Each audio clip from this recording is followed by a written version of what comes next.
দক্ষিণ পূর্ব এশিয়ার সবচেয়ে বড় ফুটবলের মহাযজ্ঞ ফিফা আসিয়ান কাপ শুরু হতে যাচ্ছে আগামী 24 সেপ্টেম্বর থেকে 4 অক্টোবর। ফিফা আরব কাপের সফল ধাঁচেই এই আসিয়ানের যাত্রা শুরু, যেখানে এশিয়ার 14টি ফুটবল পরাশক্তি দুটি পৃথক ডিভিশনে ভাগ হয়ে নামবে ট্রফির লড়াইয়ে। ভারত এবং চীন আসর থেকে নিজেদের সরিয়ে নেওয়ায় এশিয়ান কাপের মূল ভাবনায় থাকা বাংলাদেশ সরাসরি আমন্ত্রণ পেয়েছে আসিয়ান কাপের প্রিমিয়ার ডিভিশনে।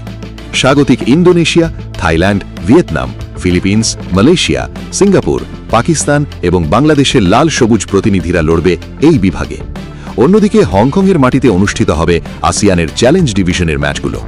ইন্দোনেশিয়ার মাটিতে গ্রুপ বিতে বাংলাদেশের সঙ্গী স্বাগতিক ইন্দোনেশিয়া, মালয়েশিয়া এবং সিঙ্গাপুর। তিন প্রতিপক্ষই ফিফা র্যাঙ্কিংয়ে বহু দূরে এগিয়ে। যখন বাংলাদেশ 181 নম্বরে, সেখানে ইন্দোনেশিয়া 118, মালয়েশিয়া 136 এবং সিঙ্গাপুর 148 নম্বরে অবস্থান করছে। মুখোমুখি দেখায় মালয়েশিয়ার বিরুদ্ধে 10 ম্যাচে বাংলাদেশের জয় মাত্র একটি, তাও 1978 সালের এশিয়ান গেমসে। ইন্দোনেশিয়ার বিরুদ্ধে 7 ম্যাচে 4 হার, 2 ড্র ও মাত্র 1 জয়। আর সিঙ্গাপুরের বিরুদ্ধে 4 ম্যাচে বাংলাদেশ কখনোই জয়ের মুখ দেখেনি।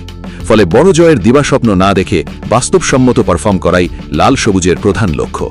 তবে এবারের স্কোয়াডে উন্মোচিত হতে যাচ্ছে একাধিক নতুন প্রবাসী মুখ। পাসপোর্ট ও বায়োমেট্রিকের সব ধাপ শেষ করে জাতীয় দলের ড্রেসিং রুমে ঢুকছেন ফারহান আলী ওয়াহিদ। জাপানি বংশোদ্ভূত সুকি ইতোফুসাও দ্রুতই ঢাকায় আসছেন ফোর্টস এফসিতে নাম লিখে জাতীয় দলে অভিষেক করতে। আক্রমণভাগে মিচেল কিউবার ঘরে ফেরার সংকেত তৈরি হলেও জায়ান হাকিমকে অফিসিয়াল কাগজের ঝামেলায় আপাতত পাওয়া যাচ্ছে না। তবে ট্রেভার ইসলাম ও তরুণ তুর্কি এরশাদ আব্বাসের অন্তর্ভুক্তি আক্রমণভাগে নতুন গতি আনবে।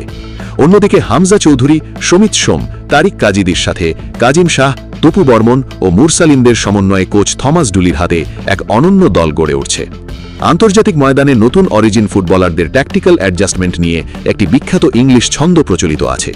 11 individual stars never make a unified force until one tactical vision shapes their pitch course, যার সহজ বাংলা ভাবার্থ 11 জন তারকা খেলোয়াড় মিলে কখনোই শক্তিশালী দল হয় না, যতক্ষণ না একটি সুনির্দিষ্ট ফুটবল দর্শন তাদের মাঠে এক সুতোয় বাঁধে।